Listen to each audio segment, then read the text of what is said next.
5 تا اشتباهی که خیلی از افراد توی دعوا و درگیری انجام میدن که باعث میشه کتک بخورن و آسیب ببینن رو میخوام به همراه راهکارشون بهت بگم که تو این اشتباه‌ها رو انجام ندی و توی دعوا و درگیری آسیب نبینی و بتونی شرایط رو مدیریت کنی. این آموزش بسیار مهم و حیاتی.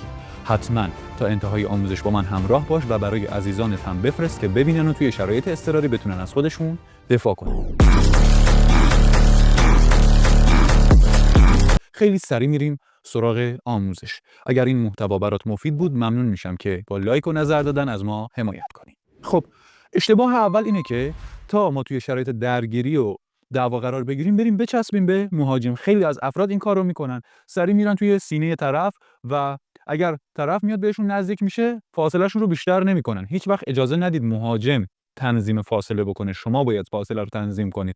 اگر از یک دست یکم بیشتر رفت عقب‌تر، شما برید، برو عقب‌تر، شما باهاش برید و فاصله رو تنظیم نگه دارید. اگر اومد جلو، شما سریع برید عقب و این فاصله رو حفظ کنید. وقتی نزدیک هستید بخواد یک ضربه سریعی به شما بزنه، اصلا شما فرصت اینکه بخواید دفاع کنید ندارید، چون فاصله نزدیک، یه ضربه مشت از بغل سری میخوره توی فکتون، از هوش میرید، یا حالا ضربه‌های دیگه میخورید، یا کلا اگر طرف فنون درگیری از فاصله نزدیک رو بلد باشه مثل فنون کشتی یا حالا رشته‌ای مثل جودو، شما برید بهش بچسبید، سریع شما رو میگیره میزنه زمین و به شما مسلط میشه. حالا اگر بوکسور هم باشه تو فاصله نزدیک خیلی راحت میتونه شما رو بزنه، یا حالا هر رشته دیگه از رزمی رو که کار کرده باشه ضربه‌هایی رو بلده که راحت میتونه شما رو از کار بندازه. اگر سلاح داشته باشه شما برید بچسبید بهش، درگیر بشید باهاش، حالا مثلا گردنش رو بگیرید یا برید توی نزدیکیش، سری از توی جیبش در میاره و شما اصلا فرصت دفاع کردن ندارید. شما اصلا نمیبینید که سلاح داره، متوجه نمیشید. متوجه هم بشید دیگه کار از کار گذشته، ضربه رو خوردید، آسیب رو دیدید. پس همیشه سعی کنید که فاصلتون رو اندازه یک دست کمی بیشتر حفظ کنید. رفت عقب یکم برید باهاش، اومد جلو یکم برید عقب. اینطوری تا بخواد یه کاری بکنه شما فرصت واکنش دارید، فرصت دفاع کردن دارید. اگر سلاح داره تا سلاح در آورد میفهمید اول اینکه چه سلاحی داره که بتونید دفاع مناسب انجام بدید و بعد سریع حمله میکنید و ضربه میزنید. تا میخواد در بیاره من ضربم رو زدم، تا میخواد در بیاره سریع ضربم رو زدم. و توی این فاصله دستاتون هم بالا باشه و گارد دفاع شخصی که توی قسمت‌های قبل بهتون آموزش دادم رو داشته باشید. دستاتون به هر بهونه‌ای بالا باشه. میتونه هر حالتی باشه، برای حرف زدن یا مثلا درست کردن موهاتون، لباستون، دستا بالا باشه که اگر خواست کاری بکنه شما سریعتر بتونید عمل بکنید و جلو نباشید که غافلگیر بشید. توی این فاصله میتونید بهترین عملکرد رو داشته باشید.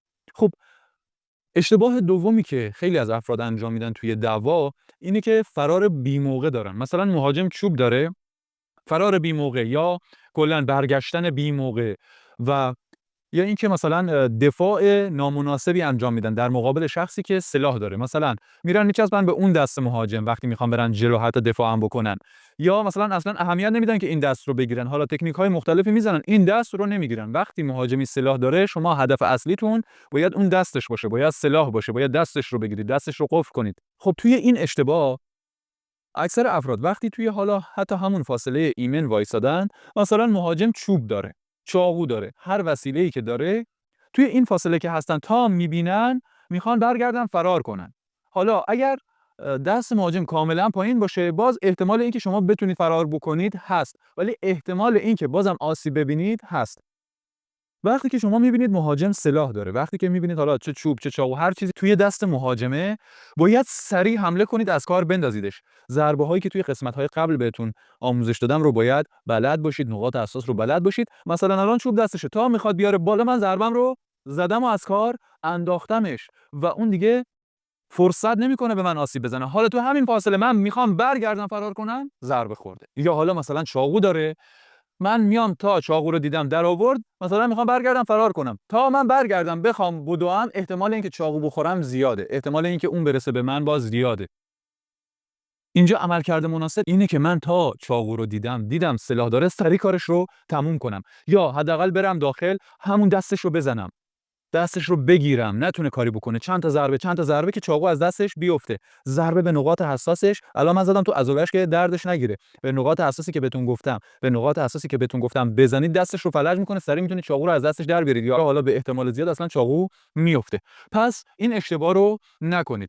چه زمانی فرار میتونه اینجا مناسب باشه؟ زمانی که شما فاصلتون بیشتره، اینجا من یه فاصله‌ای دارم و میتونم فرار کنم. اینجام من نباید برگردم و دیدم رو از مهاجم از دست بدم. باید 2-3 قدم به سمت عقب بدوم به این شکل و بعد برگردم و فرار کنم. چون اگر توی اون فرار من اومد رسید به من بتونم دفاع بکنم. به این موضوع توجه بکنید. پس وقتی مهاجم سلاح داره، اگر پایینه میخواد ببره بالا، که همین تا دیدید اصلا تو جیبش دیدید داره دستش میره مثلا برای چاقو، شما باید برسید ضربتون رو بزنید. چوب داره تا میخواد بره بالا باید بزنید. رفت بالا باید برید توی دستش. اینجا ضربه که میخواد یا باید برید داخل، جلوی اون دست رو بگیرید، یه ضربه به نقاط حساس بزنید و حالا سلاح رو از دستش بگیرید، یه ضربه به نقاط حساس دستش بزنید، حالا سلاح رو با پیچیدن از دستش در بیارید. وقتی که برید داخل و یه نقطه حساس اساسی رو بزنید که من قبلا بهتون آموزش دادم، به هم میریزه، دیگه نمیتونه عملکرد خوبی داشته باشه. اینجا داره میاد، من با آرنج میرم تو جناقش رو داغون میکنم، میرم تو صورتش، میرم تو گردنش، از کار میندازمش و اون درگیری ایمن میشه. ولی حالا اگر من حتی دورم باشم بخوام فرار بکنم تو این حالت به منم نخوره، باز احتمال اینکه به من برسه، با من درگیر بشه، به من آسیب بزنه زیاده. بهترین کار همینه که وقتی کسی سلاح داره باهاتون درگیری میشه، همون اول کار از کار بندازیدش. یا به خصوص سلاحایی مثل چوب داره، اگر اینجا من بکشم عقب وقتی داره میزنه، ببینید اگر آخر چوب به من بخوره بیشترین نیرو و تخریب رو داره. حداقل اگه برم جلو اول چوب به من میخوره به این شکله که کمترین آسیب رو داره، باز آسیب کمتری میبینم و اینجا باز یه فرصت هم دارم حداقل ضربه بزنم. اگر دیگه تو زاویه‌اش حرکت بکنم که ایمن‌تر میشه و میتونم سریع بزنم. ولی خب اینا هم مهارت میخواد، باید قسمت‌های قبل رو ببینید و تمرین کنید تا به مهارت برسید. خب به این موضوع توجه کنید. هدف اصلی باید دست سلاحدارش باشه، قفلش کنید، بگیریدش، برید داخل، فرصت نداشته باشه هی بتونه ضربه‌های متواری به شما بزنه. مثلا یکی از اشتباهایی که خیلی تکرار میشه همینه که طرف چاقو داره، میرن مثلا باهاش درگیر میشن، گلاویز میشن، میرن میپیچن بهش، این دستش رو میگیرن، گردنش رو میگیرن، اون 100 تا ضربه به شما میزنه. شما اینجا اگر 2 تا ضربه هم بخورید، باید هدفتون این باشه که این دست رو نگه دارید و قفلش کنید، بگیریدش. یکی از دستاتون حداقل باید حتما برای سلاح باشه و بعد حالا برید سراغ قسمت‌های دیگه. در کنار این گرفتن برید سراغ نقاط حساس و زدنش. پس به این موضوع توجه کنید. اشتباه سومی که باز خیلی‌ها توی درگیری انجام میدن، حتی بعضی افراد هستن که 2 تا اشتباه قبلی رو انجام نمیدن، اما به خاطر انجام این اشتباه باعث میشن که برتری رو توی درگیری از دست بدن و آسیب ببینن. اونم عمل نکردن به موقع است. مثلا من روبروی مهاجم وایسادم، میبینم داره لحنش تندتر میشه، میبینم میخواد به سمت من حمله ور بشه، میبینم داره دستش رو مشت میکنه میخواد ضربه بزنه، میبینم داره سلاحش رو در میاره، دست میکنم، حمله نمیکنم. اگر آسیب ببینه چی؟ اگر فلان بشه چی؟ این صحبت‌ها دیگه اونجا آنتن نمیده. اون اگه چاقوش رو در آورد دیگه، حالا هر فردی هم چاقو نمیزنه. شما با توجه به شرایط روحی و حرف زدن و عملکرد اون مهاجم باید متوجه بشید. خب من تشخیص دادم که این فرد میخواد به من آسیب بزنه، دستش رفت به سمت چاقو، اگر چاقو رو بیرون آورد دیگه دفاع کردن خیلی سخت میشه، به احتمال 80-90% من زخمی میشم. پس تا دیدم، من کلا زمانی که دیدم داره دستش رو مشت میکنه، زمانی که داره دستش میره سمت سلاح، من کلا 1 تا 5 ثانیه نهایتاً، که بیشتر اوقات به 3 ثانیه میرسه، وقت دارم از کار بندازمش. بیشتر شد احتمال آسیب دیدن من میره بالا. پس من اینجا تا دیدم دستش رو داره مشت میکنه میره برای سلاح، ضربم رو زدم، سری ضربم رو زدم، سری ضربم رو زدم و از کار انداختمش. فرصت نمیدم که اون بخواد کارش رو انجام بده. دستش رفت، ضربم رو زدم، سری دست دیگه رو من مراقبمه که آسیب نبینم، یا دستمو سری میبرم برای اون یکی دستش، حالا میخواد سلاحشو در بیاره. من 1 2 این دست من نتونه کاملا جلوی این دستش رو بگیره، مقاومت ایجاد میکنه، من انقدر زدمش که دیگه از کار افتاده. پس حتما توی شرایطش که قرار گرفتید دیگه دست نداشته باشید، دل نکنید، اونجا باید از کار بندازیدش، وگرنه آسیب میبینید، وگرنه کتک میخورید. به خصوص که اگر شرایط خیلی اضطراری باشه، دیگه بحث جونتون باشه، درگیری ناموسی باشه، یا حالا اینطور درگیری ها که ارزشش رو داشته باشه به طرف ضربه بزنید، نه اینکه مثلا با یه کسی یه ذره لفظی درگیر شدید سری بخواید ضربه بهش بزنید، سری یه چیز کوچیک باشه. اشتباه چهارمی که باز خیلی از افراد انجامش میدن اینه که حتی با این که 3 تا اشتباه قبل رو انجام ندادن و ضربه هم میزنن، به موقع هم میزنن، اما باز باعث میشه که توی درگیری آسیب ببینن، کتک بخورن و نتونن کاری از پیش ببرن، اینه که ضربه هاشون رو به نقاط درستی نمیزنن، ضربه های پراکنده میزنن، ضربه هایی که بدون هدفن رو اجرا میکنن. شما باید به نقاط حساس درست بزنید. مثلا 3 انگشت زیر انحنای ابتدای فک این قسمت رو بزنید، مهاجم از کار میفته. با ضربه درست. پس زدن نقاط حساس خیلی مهمه و اگر ضربه‌های پراکنده بزنید، مثلا من میام ضربم رو بزنم دقیقاً وسط عضلات سینه، اینجا پر از عضله است و مقاومه، چیزیش نمیشه. توی دعوا و درگیری ما آدرنالینمون میره بالا. پس اگر واسه من میره بالا، واسه مهاجمم رفته بالا و وقتی این اتفاق میفته، سطح ضربه‌خوری اون مهاجمم میره بالا.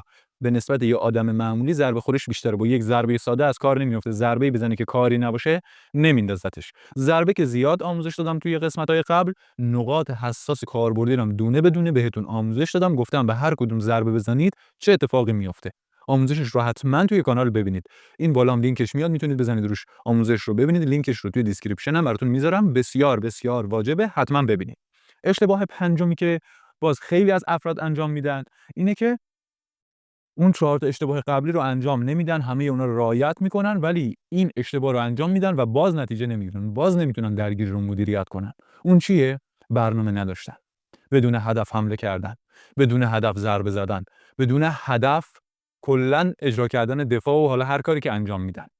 ببینید من اینجا مثلا با رضا دعوام شده، میخوام حالا حفظ فاصله رو کردم، حواسم بهش بوده، نقاط حساس رو میدونم، سریع عمل میکنم. ممکنه با یک ضربه من این از کار نیفته، ضربه من درست اصابت نکنه، اونم دفاع بکنه. پس من باید برنامه داشته باشم. حالا من مثلا نقطه حساس رو میدونم، ضربم سریع میزنم. خب ممکنه اونم بلد باشه، اونم دفاع کنه. حالا اینجا پس ما باید چیکار بکنیم؟ اینجاست که ما باید برنامه داشته باشیم، استراتژی داشته باشیم. باید بیایم از فریب دادن استفاده بکنیم، از وسایل دور و برمون استفاده بکنیم. وقتی که می‌بینید مهاجم یا آدم ورزشکاریه یا آدمی که مشخصه مثلا سابقه درگیری داره، تجربه داره، آدم قویه، نباید ریسک بکنیم. اگر هیچ چیزی دور و برمون نبود که بتونیم ازش استفاده کنیم، اگر هیچ چیزی دم دستمون نبود، اون وقت باید بریم سراغ درگیری مثلا با دست و پای خالی. خب حالا من میگم هیچ وسیله‌ای نیست. اینجا میتونم با حرکت دادن یه دستم، یه پام غافلگیرش بکنم. یه دستمو میبرم بالا، ضربه به اندام تناسلی رو سری میزنم. مردمه که چشمش رفت سمت دست من، سری ضربه رو میزنم. گولش میزنم، فریبش میدم، ضربه مشت میفرستم براش. اومد دستم رو رد کرد، میکنم آرنج، میرم تو نقاط حساسش که از کار بندازمش. به این صورت برنامه دارم که اگر دفاع شد چیکار بکنم، که اگر ضربه اولم نخورد چیکار بکنم، که چیکار بکنم اصلا مطمئن بشم ضربم بخوره. در این زمینه هم باز چند تا آموزش فوق کاربردی گذاشتم، فنون غافلگیر کننده و کاربردی و درجه 1 رو بهتون آموزش دادم که لینکش رو براتون توی دیسکریپشن میذارم. این بالا میاد، میتونید بزنید روش و اون آموزش ها رو ببینید. خیلی مهمه، از دستشون ندید. پس برنامه داشتن خیلی مهمه. حالا من یک جایی هستم دور و برم وسایله، من میبینم این آقا داره از دور میاد با من درگیر بشه، یه جایی هم زمین خاکی، سری یه لحظه میشینم، مشتمو پر خاک میکنم که تا اومد بپشم تو صورتش و بعد باش درگیر بشم. خب همین منو خیلی میندازه جلو، همین باعث میشه که چشماشو ببنده، نتونه دفاع بکنه. دور و بر من چوب هست، برمی‌دارم چوب، تا اومد گام برداره، اونو بده به من، تا اومد گام برداره مثلا بیا این طرفتر، تا اومد به سمتم، میزنم تو کاسه زانوش. مهاجم میخواد به من نزدیک بشه، اولین نقطه‌ای که از بدنش باید به من نزدیک بشه پاشه، چون باید گام برداره به سمت من بیاد دیگه. سری زانوش رو میزنم، از کار میندازمش. توی نقاط حساس هم این نقطه رو آموزش دادم، گفتم دقیقاً کجا بزنید، چطوری بزنید که کاربردی باشه. خب حالا چوب نبود، یه چیز دیگه بود، چوب کوتاه بود، مثلا یه ماژیک بود، ازش استفاده میکنم. حالا اگر یه وسیله‌هایی هم همراه خودم باشه که دیگه خیلی بهتر، مثل فلفل قرمز که توی قسمت‌های قبل آموزش دادم، گفتم حملش جرمی نداره، اما کافیه توی یک نایلون باشه، سری توی جیبتون در بیارید، بپاشید توی صورت یک یا چند تا مهاجم، دچار کوری موقت میشن، میتونید بزنید و از کار بندازیدشون، یا حالا فرار کنید، منطقه رو ترک کنید. و یا حالا ماژیک، بازم توی قسمت‌های قبل آموزش دادم که چطوری با یک وسیله ساده مثل ماژیک بتونید ضربه‌هایی بزنید که هم مهاجم رو از کار بندازه، هم تخریب زیادی مثل چاقو یا حالا وسایل تیز و اینها نداشته باشه. حملش هم هیچ جرمی نداره، راحت میتونید همه جا همراه خودتون داشته باشید. حالا یا نه اینا هم نبود، یک صندلی اطراف منه، از صندلی برمی‌دارم استفاده میکنم، ضربه میزنم با صندلی.